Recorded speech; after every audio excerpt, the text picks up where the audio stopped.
श्रीमाधवान्वयसुताम्बुधिपूर्णचन्द्रं श्रीश्रीनिवासगुरुवर्यकृपात्तचक्रं श्रीनव्यरङ्गयति वर्यकृतात्मरक्षं वन्दे सदा वरदलक्ष्मणदेशिकेन्द्रम् भारद्वाजं शठारिं शुभगुणान् पण्डितेन्द्रं भजेऽहं सूनुं नारायणस्य सुतसंस्कारमाभ्य ग्रन्थान् वीरर्द्वीषटारेः नस्तभारं सम्मे वेदान्तरामानुजयति कृपया रङ्गिणी नस्तभारं तत्सम्प्राप्तागमान् तत्विदयमनुगणं शिष्टतापूर्णमज्ञं श्रेष्ठश्रीरङ्गरामानुजमुनिकरुणालब्धमोक्षाश्रमं तं सर्वस्तं श्रीवराहं यदिवरमनघं देशिकं संश्रयामि वेदान्तलक्ष्मणमुनीन्द्रकृपार्थबोधं तत्पादयुग्मसरसीर्हभृङ्गराजं त्रय्यन्तयुग्मकृतभूरिपरिश्रमं तं श्रीरङ्गलक्ष्मणमुनिं शरणं प्रपद्ये श्रीमद्वेदान्तयोगीश्वरमुनिकरुणालब्धवेदान्तयुग्मं श्रीमद्वेदान्तरामानुजगुरुपतयोरर्पितस्वात्मभारं श्रीमत्सृध्यन्तरामानुजयति नृपते प्राप्तमोक्षाश्रमं तं श्रीमश्रीवासरामानुजमुनिमपरं संश्रये ज्ञानवार्तिम् श्रीमद्वेदान्तरामानुजमुनिकरुणालब्धवेदान्तयुग्मं श्रीमश्रीवासयोगीश्वरगुरुपतयोरर्पितस्वात्मभारं श्रीमश्रीरङ्गनाथाह्वयमुनिकृपया प्राप्तमोक्षाश्रमं तं श्रीमद्वेदान्तरामानुजमुनिमपरं संश्रये देशिकेन्द्रम् जीवनं जगतां जीयात् किमप्यदहं स्वतन्त्रं सर्वतन्त्रेषु वेङ्कटेशाह्वयं महः प्रणामं लक्ष्मणमुनिः प्रतिगृह्णातु मामकं प्रसादयति यत्सूक्तिः स्वादीनपदिकां श्रुतिम् अस्मद्गुरुपरम्परायै नमः। நமசதசே.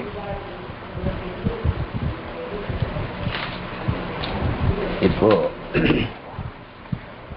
தர்மபூத ஞானத்தை பற்றியதான விஷயங்களை அனுபவிச்சுட்டு இருக்கோம். ஒரு விஷயத்தை நாம ரொம்ப தெளிவா புரிஞ்சுக்கணும்னா அதுக்கு இந்த தர்மபூத ஞானம் ரொம்ப அவசியம். இந்த தர்மபூத ஞானம் தான் ஆத்மாவுக்கு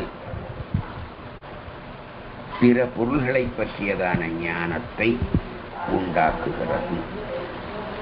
இப்போ வைசேஷிகன் சொல்றான், ஞானம்ங்கிறது ஒரு மானச பிரத்யக்ஷ வேத்தியம்.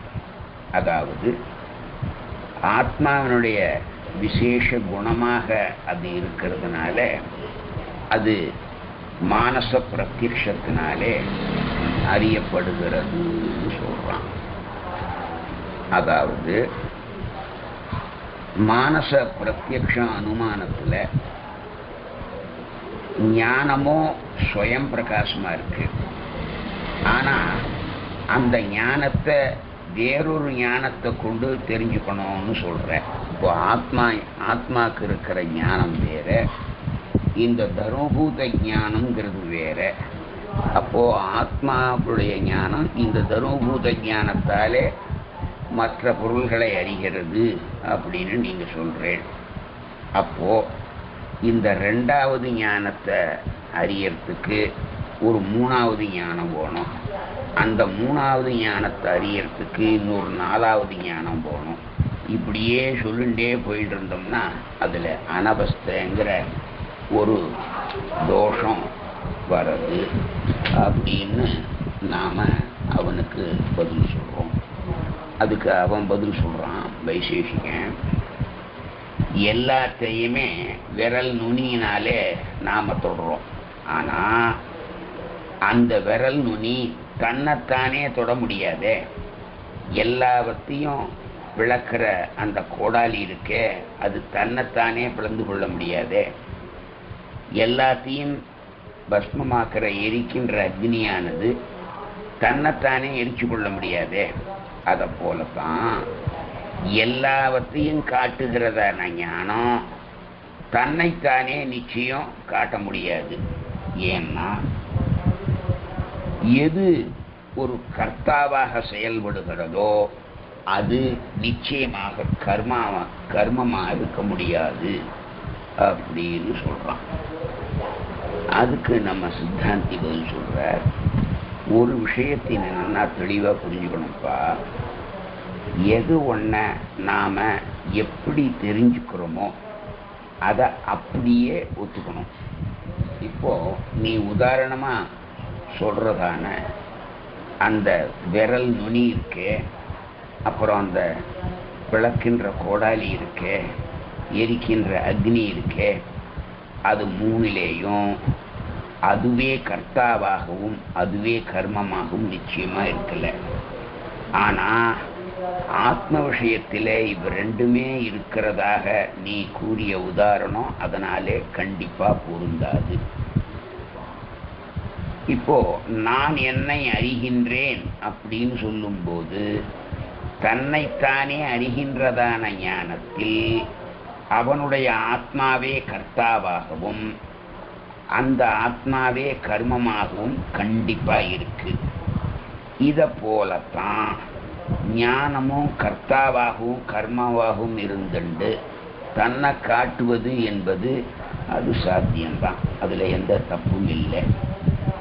எந்தெந்த இடங்களிலே தாத்துவுக்கு ஞானம் அர்த்தமாக இருக்கிறதோ அந்தந்த இடங்கள்ல தன்னை காட்டிலும் அது வேறாக இருந்து தனக்கு விஷயமாகிறதுங்கிறதான உன்னுடைய வாதம் ஒத்துக்கொள்ள முடியாது. அதனால நீ எவ்வளவு ட்ரை பண்ணாலும் அது சரியா வராது. சரி, அந்த தப்பையே நீ சரின்னு சொல்ற, உன்னோட வாதம் பண்றதுல ஒரு அர்த்தமும் இல்லை, சரி போயிட்டு வான்னார். இது வைசேஷிக மதத்தை பொறுத்த வரைக்கும். அத்வைதிகள் முத்து சிப்பிய வெள்ளி மாதிரி தோன்றதுனால அதை பிரதிபாசிகம்னு சொல்றா. அந்த முத்து சிப்பிய நாம முதல்ல வெள்ளியா தெரிஞ்சுக்கிறதுனால அந்த முத்து சிப்பி பொய், அது வெள்ளி இல்லை, முத்து சிப்பி தாங்கிற ஞானம் நமக்கு வந்த போது அப்போ வெள்ளிங்கிற ஞானம் இப்போ பொய்யாயிடுறது இல்லையா? அப்போ இல்லாத ஒன்ன இருக்கிற மாதிரி காட்டுறது மித்திய. ஒரு வஸ்துவை யதாவஸ்திதமா, அதாவது அது இருக்கிற இருப்பிலே உள்ளது உள்ளபடியா நாம தெரிஞ்சுக்கும் போது அதனாலே உண்டானதான ஒரு பிரமம் போயிடுறது. அதனால வெள்ளி இல்லாத முத்து சிப்பிய வெள்ளியா தெரிஞ்சுக்கிறதான இந்த பிரதிபாசிகமும் ஒரு மித்தை தான் அப்படின்னு சொல்றார். இந்த அத்வைத மதம் இருக்க, அது இந்த லோகம் எப்படி தோணித்துன்னு சொல்லும்போது அது விவகாரிகம்னு சொல்றா. அதாவது மித்தேங்கிறது என்ன? இல்லாத ஒன்ன இருக்கிற மாதிரி காட்டுறது. அதனால அவளுடைய சித்தாந்தப்படி பிரம்மத்தை தவிர வேறுபட்டதான எதுவும் கிடையாது, இந்த உலகமும் கிடையாது, அதுவும் மித்ததான் அப்படின்னு சொல்ற இந்த அத்வைதிகள் இந்த நீ சொல்றையே விவகாரிகம்னு, அந்த விவகாரிகமும் மித்தை தானே ஆகும். ஏன்னா பிரம்மத்தை தவிர வேறு எதுவுமே உண்மை கிடையாதுன்னா அப்போ அது மித்தேன்னு சொன்னா விவகாரிகமும் அந்த பிரம்மத்தை காட்டிலும் வேறுபட்டது தானே, அதனாலே அது மித்தே தானே. அதனால இந்த லோகத்துல நாம வசிச்சுட்டு இருக்கோம், வாழ்ந்துட்டு இருக்கோம், கண்கூடா பல விஷயங்களை பார்க்கிறோம். அதனால நிச்சயமா மித்தை இல்லை. ஞானம் தானாகவே ஒரு பிரமாணமாக ஆறதுனால அது காட்டுகிற விஷயம் பொய் இல்லை, அது நிச்சயம் உண்மைதான். இப்போ சாஸ்திர பலத்தை வச்சுண்டு ஞானம் நித்தியம்னு ஒத்துண்டோம். அதில் ஞானம் நித்தியமாக இருக்கும்போது அது ஜாகிரத தசை, சொப்ன தசை, சுஷுப்தி தசை, அதாவது நன்னா நம்ம கண் விழித்துருக்கின்றதான நிலைமை, அப்புறம் சொப்ன தசை கனவு காண்பதான நிலை, அதுக்கப்புறம் சுஷுப்தி தசை ரொம்ப ஆழ்ந்து உறங்குவது தூங்குற நிலை. இப்படி 3 அவஸ்தைகளாக இருக்கு. அப்போ இந்த அவஸ்தைகள் எப்படி உண்டாறது அப்படிங்கிறதான ஒரு பர்டினன்ட் கொஸ்டின் வரும். எல்லாவற்றையும் எரிக்கின்றதான அக்னி எரிக்கப்பட வேண்டியதான பொருள் பக்கத்தில் இருந்தாலும் கூட அது எரிக்காமல் இருப்பதை நாம் பார்க்குறோம். அதை போலத்தான் ஞானத்தை தெரிந்து கொள்ளாமல் இருக்கும்படி செய்கின்ற அந்த தமோ குணம் இருந்தால் தூக்கம் வருது. ஞானத்துக்கு வேண்டாததான பிரதிபந்தகமான அந்த தமோ குணம் இல்லாவிட்டால் நமக்கு தூக்கம் வரதில்லை. இப்போ ஒருத்தனுக்கு அவனுடைய ஆண்மையை கொடுக்கிறதான தாதுவான ரேதஸ் இருக்கே, அவனுடைய சரீரத்தில் எப்போதும் இருக்கு. அது அவன் ஜனித்த அந்த நிமிஷத்திலேருந்தே இருக்கு. ஆனால் பால்யத்தில் அந்த சரீரத்தினுடைய ஒரு பிரதிபந்தகத்தினால அது வெளிப்படுவதில்லை, ஸ்பஷ்டமாக தெரியறதில்லை. ஆனால் அவனுடைய யௌவன காலத்தில் அந்த பிரதிபந்தகம் போயிடுறதுனால அது நிச்சயம் தோன்றதா இல்லையா? அப்போ ஞானத்தினுடைய பிரசரணத்துக்கு பிரதிபந்தகம் தமசு. இந்த தமசு தான் நாம் ஒன்று அறிய முடியாதபடி பண்ணுறது. அப்போ இந்த பிரதிபந்தகமான தமசு இல்லாமல் இருந்ததுன்னு வச்சுக்குவோம், அப்போ நாம விஷயங்களை அறிய முடியும். பகவானுடைய சங்கல்பத்தினாலே இந்த ஞானத்தின் பிரசரணம் இந்திரியங்கள் வழியாக செல்லாமல் ஒரு வஸ்துவுடன் நேராக ஒரு காலம் சேர முடியாது.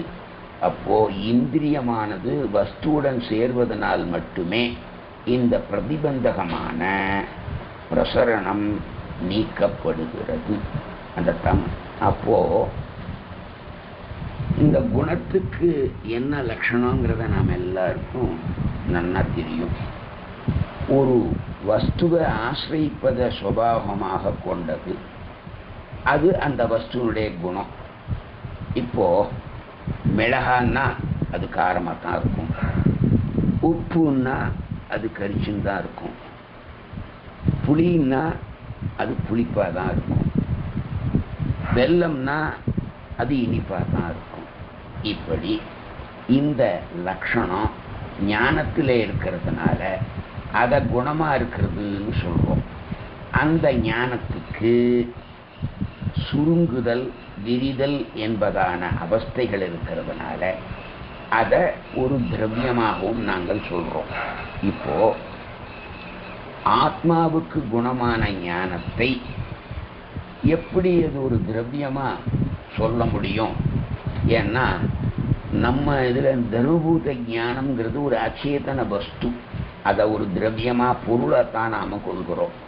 அதனால் அதை எப்படி ஆத்மாவுக்கு குணம் ஞானம், அந்த ஞானங்கிறது ஒரு adjective, it's not a noun.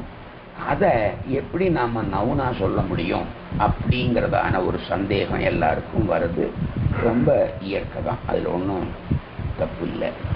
ஆனால் அந்த சந்தேகத்தை நாம் போக்கிக் கொள்றதுக்கு முதல்ல ஒரு திரவியத்தினுடைய லட்சணத்தை என்னன்னு முழுசாக தெரிஞ்சுக்கணும்.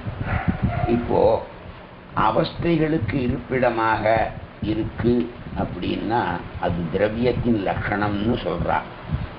எப்படி ஒரு எரிகின்ற விளக்கிலே அதனுடைய பிரபையானது அந்த தீபத்துக்கு குணமாகவும் திரவியமாகவும் இருக்கோ, அப்படி ஞானமும் குணமாகவும் திரவியமாகவும் ஒன்றிலேயே இருப்பதில் எந்த தவறும் இல்லை.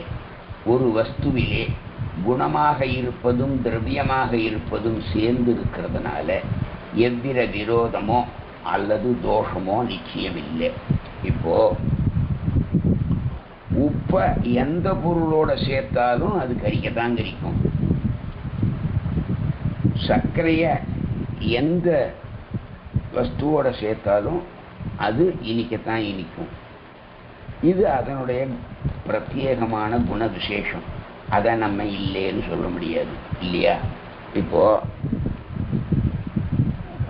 அடுப்பில் பக்கத்தில் ஒன்றில் இதோ இன்னைக்கு திருநட்சத்திரம், ஆழ்வாராச்சாரியார் திருநட்சத்திரம், அதுக்காக ஒரு திருக்கமணம் பண்ணுறதுக்கு வச்சுருக்கோம். பக்கத்தில் சாத்துமுது கொதிச்சுருக்கு. இந்த சாத்துமுதுக்கு உப்பை போடுறேன்னு நினச்சிண்டு நாம் இந்த திருக்கமணத்தில் இந்த உப்பை போட்டோம்னு வச்சுருந்தோம். அப்போ என்ன ஆகும்? அந்த திருக்கமணக்கு இனிக்குமா இல்லை கரிக்குமா? அது கரிக்கத்தான் கரிக்கும். ஏன்? உப்பு எதோட சேர்றதோ அது கரிப்பு குணம் அதுக்கு தானாக அந்த தன்மை வந்துடும். அதனால் இப்போது அந்த பொருளுடைய குணத்தை, இப்போ மிளகாயிலேருந்து காரத்தை பிரிக்க முடியுமா? இல்லை வெல்லத்திலேருந்து அந்த ஸ்வீட்னஸை பிரிக்க முடியுமா? உப்புலேருந்து அந்த சால்ட்டினஸ் இருக்க, அதாவது கரிக்கிற தன்மை இருக்க, அதை பிரிக்க முடியுமா? முடியாது. அப்போது ஞானம்ங்கிறது தன் ஆசிரியத்தை விட்டு விலகி போகிறதுங்கிறது அந்த தீபத்தில் இருக்கிறதான பிரபையை போன்றது தான். இதை நிச்சயம் அனுமானம்ங்கிறதான பிரமாணத்தினால நாம் நல்லா தெரிஞ்சுக்கலாம். ஒரு தீபத்தினுடைய அந்த பிரபையானது எப்படி நாலா பக்கங்களிலும் பரவுறதோ அதை போல குணமாக இருக்கிற ஞானமும் நானா பக்கங்களிலும் பரவுறதுனால அது திரவியம்தான்.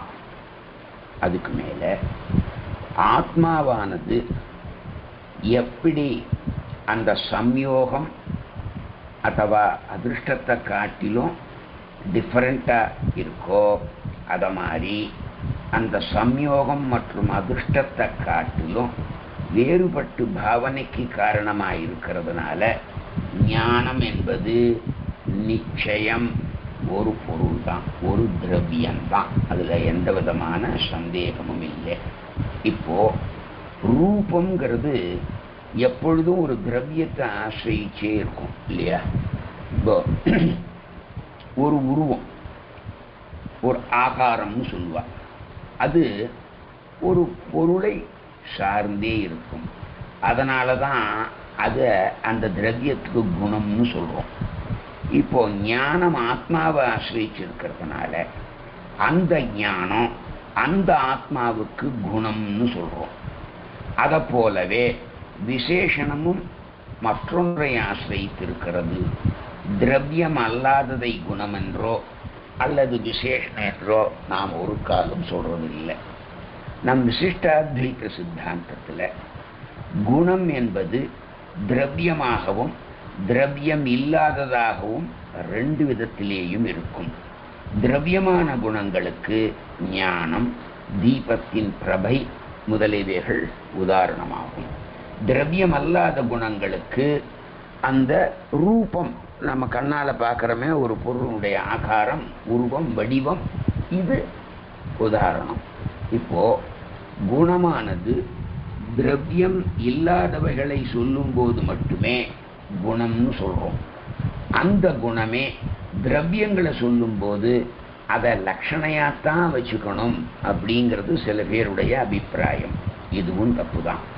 குணம் என்பது பிரவிற்த்தி நிவிற்த்தி பூர்வமாக ஒரு திரவியத்தை ஆசிரியிப்பதா இருக்கு. அது ரூபத்தில் எப்படி இருக்கோ அப்படித்தான் ஞானத்திலும் இருக்கு. அதனால அந்த லட்சணங்கிறது ஒரு காலம் ஞானத்துக்கு பொருந்தவே பொருந்தாது அப்படின்றது. இதுல நிறைய வாத பிரதிவாதங்கள் இருக்கு. ஞானம் நித்தியம்னு நாம சொல்றோம். அது வேற அவயவங்களுடன் சேர்வதனாலே விருத்தியும், அதே போன்று அதனின்று அவயவங்கள் பிரிந்து போவதனாலே அது குறைவையும் நிச்சயம் அடையப் போவதில்லை. அப்படி இருக்கும்போது அதற்கு சுருங்குதல் விரிதல் என்ற பரிமாணாதிகள் எவ்விடம் ஏற்படக்கூடும். இப்போ ஒரு மைசூர் பாக்கு இருக்கு பீஸு, அதை சென்டர்லேருந்து கிள்ளி சாப்பிட்டாலும் ஸ்வீட்டாக தான் இருக்கு, அதை எந்த எண்டுலேருந்து எடுத்து சாப்பிட்டாலும் அது ஸ்வீட்டாக தான் இருக்கு. அப்போது அந்த ஸ்வீட்னஸ்ங்கிறது அந்த மைசூர் பாக்கில் எல்லா இடத்துலையும் இருக்கா இல்லையா? அந்த மாதிரி ஒரு இடத்துல இருக்கு, ஒரு இடத்துல இல்லை அப்படின்னு சொல்ல முடியாது. அது அப்படி நாம் பார்க்கும்போது நீ சொல்றதான அந்த குணம் ஒரு இடத்துல சுருங்கிறது, ஒரு இடத்துல விரியறது, அதுக்கு வேறுபாடுகள் உண்டு, பரிணாமாதிகள் உண்டு அப்படின்னு சொல்றேன். அதை ஒரு காலம் நாங்கள் ஏற்றுக்க முடியாதுன்றா. இப்போ அதுக்கு நம்ம விஷ்டாத்வி சித்தாந்தி சொல்றார். இப்போ பாம்பு ஒரு 5-6 அடி இருக்கிற பாம்பு வச்சுப்போம், அது என்ன பண்றதுக்கு ஒரு 1/2 அடியில் அந்த உடம்பு முழுக்க அப்படியே ரவுண்டாக சுத்திண்டு படுத்து கிடக்கு. இப்போ பாம்பு அந்த 1/2 அடிக்குள்ள சுத்தின்னு படுத்துன்னு இருக்கிறதுனால அது பாம்பு இல்லைன்னு சொல்ல முடியுமா? இல்லையே. அப்போ இது ஒரு அடிக்குள்ள சுருங்கி இருக்கு அந்த பாம்பு. அதுவே நல்லா விரிஞ்சு இருக்கும்போது 5-6 அடி இருக்கு. அப்போ இந்த ஒரு அடியில் இருக்கிற பாம்பு இல்லை, அது சுருட்டின்னு உடம்ப சுருட்டின்னு படுத்துட்டு இருக்கும்போது அது பாம்பு இல்லைன்னு நாம சொல்ல முடியுமா? அப்படி சொன்னா அது தப்பு தானே அப்படின்னு கேட்கிறா நம்ம சித்தாந்தி. அதுக்கு அந்த வாதி பதில் சொல்றான், சரி சுருங்குதல் விரிதல்ங்கிறத நீ சொல்றது உண்மை, சரின்னு நான் ஒத்துக்க முடியும். பாம்பை சொல்றேன், அது நம்ம கண்கூடா பார்க்குறோம், ஒத்துக்கிறேன். ஆனா ஞானத்துல ஒரு காலத்துல சுருங்கி இருக்கு, ஒரு காலத்துல விரிஞ்சு இருக்கு அப்படின்னு சொல்றது ஒத்துக்க முடியாது. இது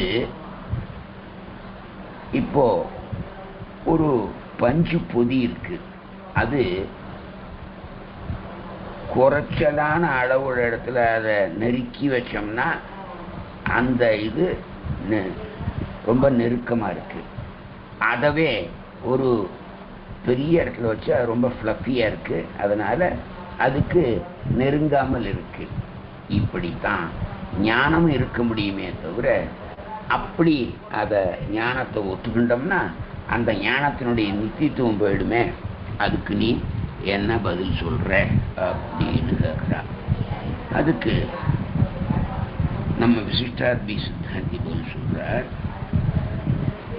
ஒரு தனித்தனி பாகங்கள் ஒன்றை விட்டு இன்னொன்று பிரிஞ்சு இருக்கிற சுபாவம் எந்த வஸ்துவில் இருக்கிறதோ அங்கே அது நெருங்கி இருக்கிறது நெருங்காமல் இருக்கிறதுங்கிறதான விவஸ்தை உண்டாகும். இப்போ பஞ்சு எடுத்துக்கோம், அது ஃப்ளஃபியான மெட்டீரியல், அதனால அதை அழிச்சினோம்னா அது குறைச்ச இடத்துல ஆக்குபை பண்ணுறது, அதை விட்டுட்டோம்னா அது விரிஞ்சு நிறைய ஸ்பேஸ் எடுத்துக்குது. அதனால அது மாதிரி கிடையாது ஞானம். அப்போ அது ஒரு இடம் விடாத எல்லா இடத்தையும் ஆக்கிரமிச்சுக்கும். அதுக்கு சம்யோகம் இல்லாத அந்த சுபாவம் இருக்கிறதுனால, சம்யோகத்தை அடைகின்றதான சுபாவம் இருக்கிறதுனால அதுல இந்த பஞ்சுப்பொதி மாதிரி பரிணாமாதிகள் ஏற்படுறதுக்கு துளி கூட பிரசக்தி கிடையாது, வாய்ப்பே கிடையாது அப்படின்னு நம்ம சித்தாந்தி சொல்றார். அதுக்கு வாதம் பண்றவா, இப்போ ஒரு சில இடங்கள்ல இது கொசு, சித்தெரும்பு, இவைகளுக்கெல்லாம் ஞானம் எப்படி நிறைஞ்சிருக்க முடியும் அப்படின்னு கேட்கிறான். இப்போ ஞானத்துக்கு ஸ்பர்சம் இருக்குங்கிறது எங்களுடைய கொள்கை.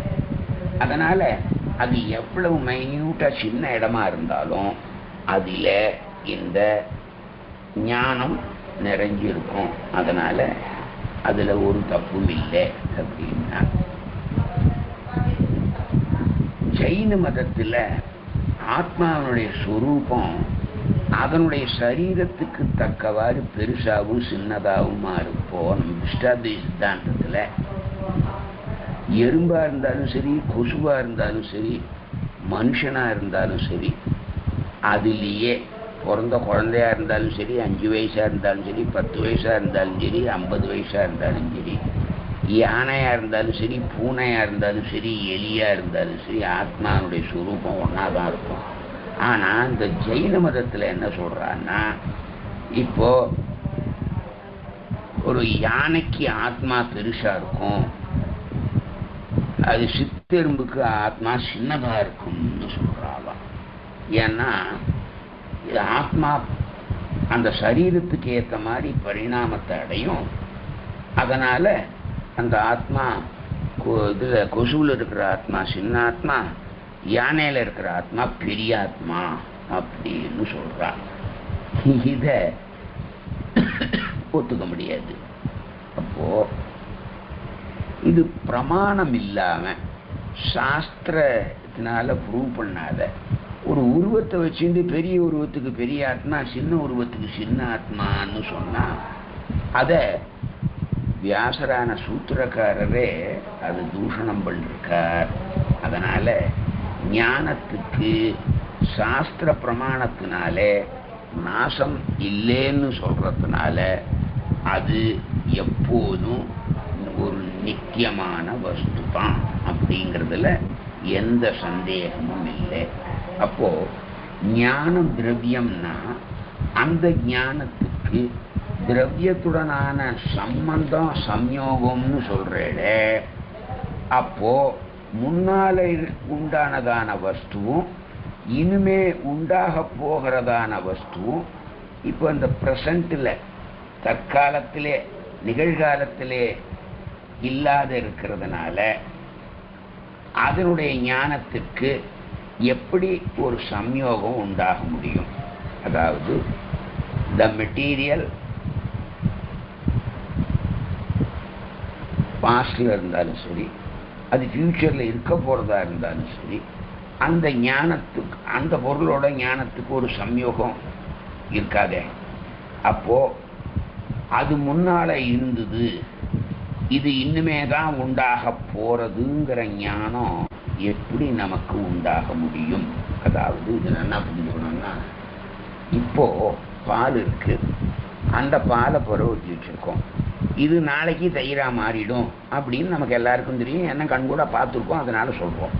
இப்போ புற ஊற்றிட்டு வச்சின உடனே இது நாளைக்கு தயிராகும் அப்படின்னு சொல்றோமே, அப்போ இந்த ஞானத்தினால்தானே சொல்றோம். அது எப்படி நீ பின்னால இப்படி நடக்க போறதுன்னு ஏன் சொல்ல முடியாதுன்னு சொல்ற? முன்னால இது இப்படி இருந்ததுன்னு ஏன் சொல்ல முடியாது? இப்போ அந்த தயிரை பார்த்தா இது நேத்திக்கு பாலா இருந்தது அப்படின்னு சொல்ல முடியுமா? முடியாதா? அதனால இந்த ஞானம்ங்கிறது கண்டிப்பா முன்பு இருந்தது, பின்னால உண்டாக போற வஸ்துக்கு எல்லாத்துக்கும் ஞானம்னாலே நாம பதில் சொல்ல முடியும் அப்படின்னு சொல்றா. இப்போ ஒரு காரண வஸ்து காரிய வஸ்துவாக மாறும்போது, அதாவது அரிசியானது சாதமாக ஆறுதுன்னு வச்சுக்கோங்க, அந்த காரணம் மற்றும் காரிய அவஸ்தைகளிலே அந்த திரவியம் எப்போதும் இல்லாமல் இல்லை. அப்போ ஒரு அவஸ்தையை போய் வேறு அவஸ்தையோட மட்டும் இருக்குன்னு சொன்னா அந்த திரவியத்தினுடைய சொரூபம் எப்போதும் இருக்கத்தான் இருக்கு. அதனுடைய அவஸ்தைகள் தான் மாற்றமடைகின்றன. ஆகையினாலே அவஸ்தைகள் இல்லாத அந்த திரவியத்துடன் ஞானத்துக்கு எப்பொழுதும் சம்யோகம் உண்டாகிறது. இதற்கு சாஸ்திர பிரமாணம் இருக்கிறதுனால இதை நீ ஒத்துக்கத்தான் வேணும். இப்போ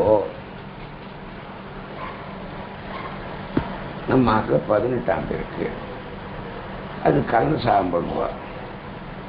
முதல்ல என்ன பண்ணுவா, ஒரு அரிசியிலேருந்து எடுத்து அதை சாதமாக வடித்து அந்த சாதத்தில் புளிக்காசல் கலந்து புளியோட தேங்காய் புளியை சேர்ந்து தேங்காய் சாதம், இல்லை எலுமிச்சங்காய் வந்து எலுமிச்சங்காய் சாதம், தயிர் வந்து திவ்யம், இப்படி பலவிதமான பொருட்களை பண்ணுறாடா இல்லையா? அதே சாதத்தை குழம்போடு சேர்த்து பிசிஞ்சாட்டா குழம்பு சாதம்னு சொல்கிறோம். அதையே சாத்துந்தோட சேர்த்து சாட்டா சாத்துஞ்சாங்கிறோம். அதை தொகையில் இது பண்ணிட்டோம்னா தொகையில் சாதம்ன்றோம். அதையே கூட்டோட சேர்த்து சாட்டா கூட்டிஞ்சாங்கிறோம். இப்படி சாதம் ஒன்று தான், ஆனால் அது பலவிதமான வேறுபாட்டை அடையிறதோனோ அது அதோட சேர்ற வஸ்துனால அப்போ இந்த மாதிரி தான் ஞானம். இப்போ இந்த சாத்துக்கு அவஸ்தை ஒன்றும் கிடையாது. ஆனால் அந்த திரவியத்துடன் ஞானத்துக்கு எப்பொழுதும் சம்யோகம் இருக்கிறதுனால, அதுக்கு சாஸ்திர பிரமாணம் இருக்கிறதுனால நீ ஒத்துக்கத்தான் போகணும். இப்போ அந்த மூட்டையிலேருந்து அரிசி எடுக்கிறோம், அந்த அரிசியை சாதமாக வடிக்கிறோம். அந்த சாதமாக வடிக்கும்போது அது புளியோரையாவா இருக்கு? இல்லையே. அது தேங்காய் சாதமாவா இருக்கு? இல்லையே. அது எலுமிச்சங்காய் சாதமாவா இருக்கு? இல்லையே.